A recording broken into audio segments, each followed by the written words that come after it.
Recently, we received a side story in the Like a Dragon series of games subtitled The Man Who Erased His Name. This one follows the late great Kazuma Kiryu, except as you know, he's only playing dead to protect those he cares about. His new identity has him as Joryu, and he's working undercover as an agent for the Daidoji faction, a political group that controls Japan. As one would expect, something goes horribly wrong on one of your assignments, you get recognized, and then things get worse from there. I won't spoil the story for you, but needless to say, this is one of the most emotionally potent games in the Yakuza Like a Dragon series. Gameplay-wise, it hits all the notes that makes a great adventure. There's a couple fighting styles to choose from, an upgrade system where you can purchase more life and more techniques, and multiple areas to explore. Fighting still has that same expanded Virtua Fighter feeling to it, and of course every other person on the street wants to challenge you to a fight. It's a tried and true formula that at this point, you know exactly what to expect with these titles from Sega. I'm fairly deep into it and have enjoyed it immensely, but in today's episode, we are going to talk a bit about the arcade games you can play in this title. As has been tradition, you can go into the local arcade and play some of Sega's classic coin-ops, and Like a Dragon Gaiden has some doozies. This one's been a long time coming, so let's jump right to it. Way back in 1998, Sega released the sequel to the incredibly popular Daytona USA for the Model 3 arcade platform. This game was known as Daytona USA 2 Battle on the Edge. It was a gorgeous racing game that once again pits you against many other stock cars on tracks with various themes. The beginner track was an indoor domed forest called Astro Waterfall Speedway. The advanced track was an amusement park called Joyopolis 2020. And finally, the expert track was a large, sprawling urban area called Virtua City. While Sega had always been sketchy about its arcade ports, this one missed the boat entirely and never came home for any console. Ever. Later that year, Sega updated Daytona 2 with Power Edition, which made numerous changes.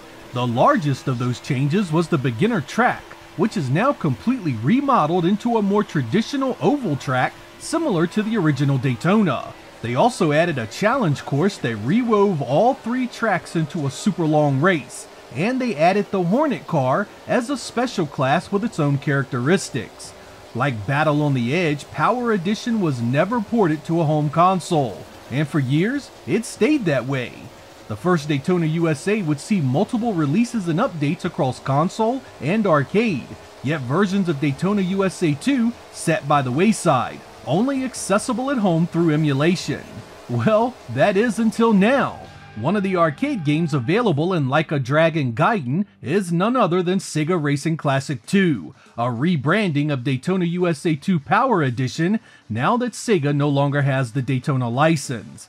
The Sega Racing Classic name was used previously when the first Daytona was reissued in the arcade without the Daytona license, so it makes sense to use it again here. The burning question that is likely on all your minds is just how good is this emulation? It's the first time Sega has actually put something out running on a Model 3 emulator themselves, and the results are honestly not bad at all. They chose to go with a CRT filter that is very subtle and doesn't dim the hell out of the screen like the more aggressive options. The resolution has of course been increased substantially. The original Model 3 ran on a medium resolution monitor at 496 by 384, so the modern uptick looks fantastic overall. Digital Foundry noted some shading differences, but honestly in motion, you'd be hard-pressed to pick it out with any consistency. The most important part of the presentation is the performance, and Sega Racing Classic 2 is as smooth as we could have hoped for. After an hour with it, I never noticed it lose any frames, even while the cars were bunched up and crashing into one another. Unfortunately, the sound does not fare as well as the visuals. I can't put my finger on it exactly, but I found the sound to be of lower quality, sound effects not properly tuned to their original volumes, and just an overall feeling of a compromised showcase. It gets the job done and doesn't have any technical issues like dropping out or cutting out, thankfully. Gameplay still has that same barely controlled chaos of the arcade, and it's as hard as ever.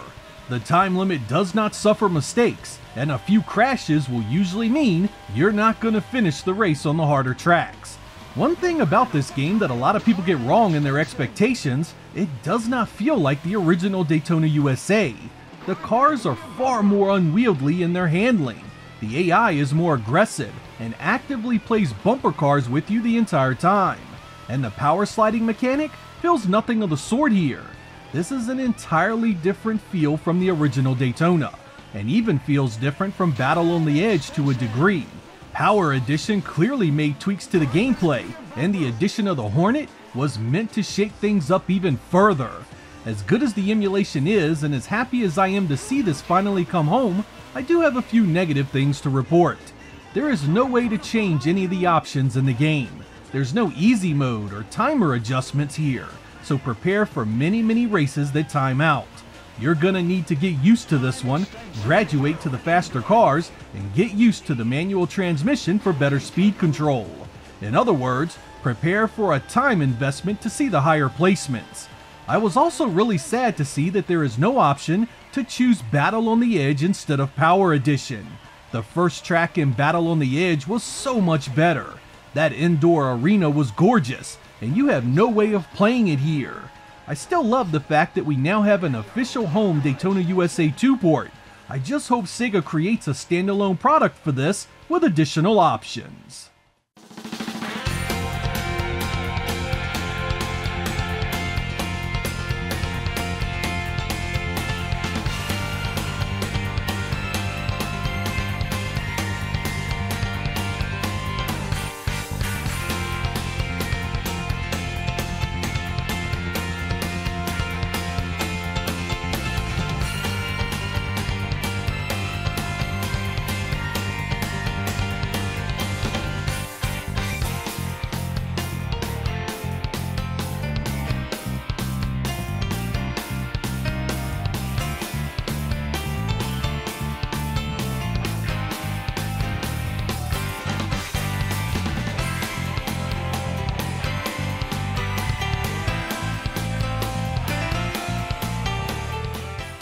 The arcade in Like a Dragon Gaiden also sports a number of Model 2 arcade games for you to play.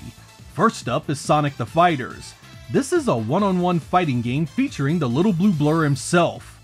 Also along for the ride are the likes of Amy Rose, Knuckles, Tails, and even Espio. The gameplay here is incredibly simple, and was clearly aimed at a younger audience. Like a lot of Sega fighters, it uses a Virtua Fighter style setup for punches, kicks, and combos. Blocking causes you to use up one of your shields, which you can run out of. As expected, the resolution sees a massive boost here over the Model 2 original. There is a choice of normal and easy modes depending on which cabinet you choose. I'm not sure if this is based on the code for the versions that hit the Xbox 360 and PlayStation 3 some years back, but it looks very similar. It's not a bad game and can be fun with the right people, but I can't say you're gonna want to play it alone very much.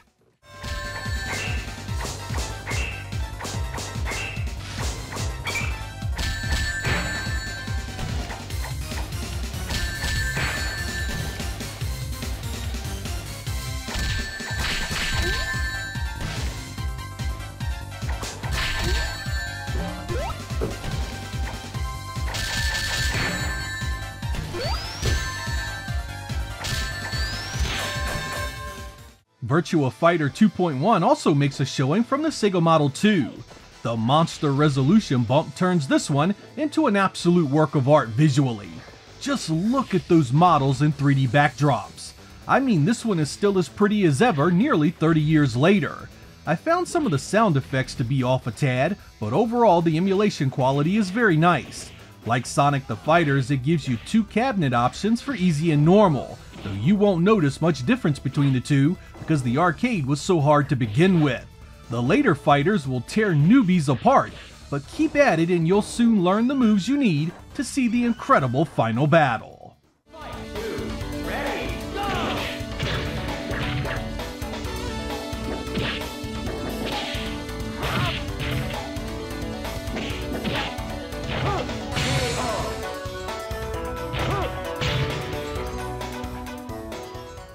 Sega Racing Classic 2 wasn't the only Model 3 arcade game available here, because you can also play Fighting Vipers 2. This one actually did receive a home port back in 2001 to the Sega Dreamcast. That port was okay, but it saw a number of cutbacks to polygon details that made the Model 3 the superior way to play it. Here you get the same solid emulation we got in Daytona USA 2. Now, it's really important to note that while this one has its own charms, it's not exactly up there with the very best fighters Sega ever produced. The cast of characters is a bit weak, many of the arenas are rather vanilla, and the gameplay lacks the punch you'd expect of a second generation product.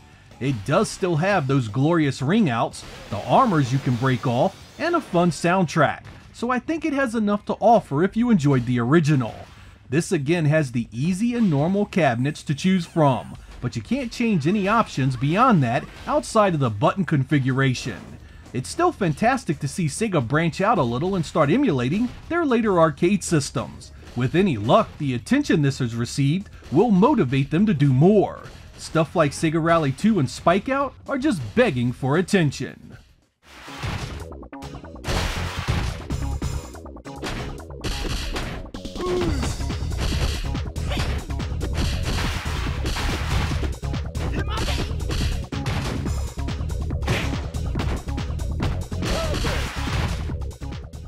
Our final game that is available is Motor Raid. This was a 1997 Model 2 combat racer that was a mix of Road Rash and Wipeout.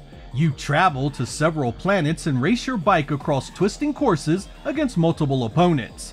You can attack those opponents with kicks and punches and even some weapons. Turbo Boost speeds up the action, and timed just right will score you some serious airtime.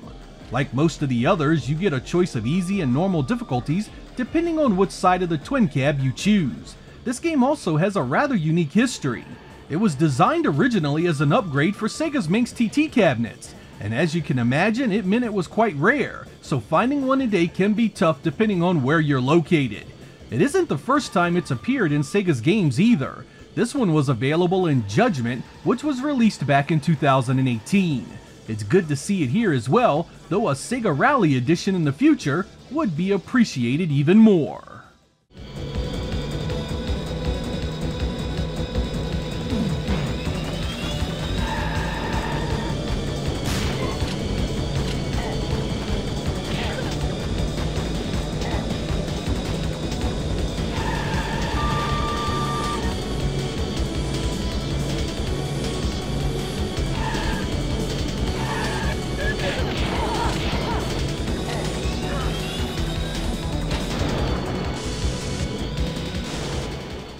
I've been greatly enjoying Like a Dragon Gaiden and highly recommend any previous Yakuza fan to make time for it. If you have Xbox Game Pass, it's available there as of the making of this video, and if not, you have options on the PlayStation 5 and PC. You not only get the arcade games we went over, but there are also a number of Sega Master System games you get access to, such as Alex Kidd, Alien Syndrome, and a few of the Fantasy Zone shooters. The arcade also has some collectibles you can go after in the crane machines. These dastardly money sinks love to rob you blind, but I have no doubt your kids are gonna absolutely love them. With any luck, Sega will stay on this trend of giving us a way to play some of the classic games we never received at home. Daytona 2 and Model 3 emulation in general is a huge step in the right direction. In January 2024, the next game in the series, Like a Dragon Infinite Wealth, will add even more games you can play to the growing list the series supports. After you beat Like a Dragon Gaiden, it opens up a demo of Infinite Wealth, so you can give that one a go as well. I'm Sega Lord X, thank you guys for watching, and I will catch you next time.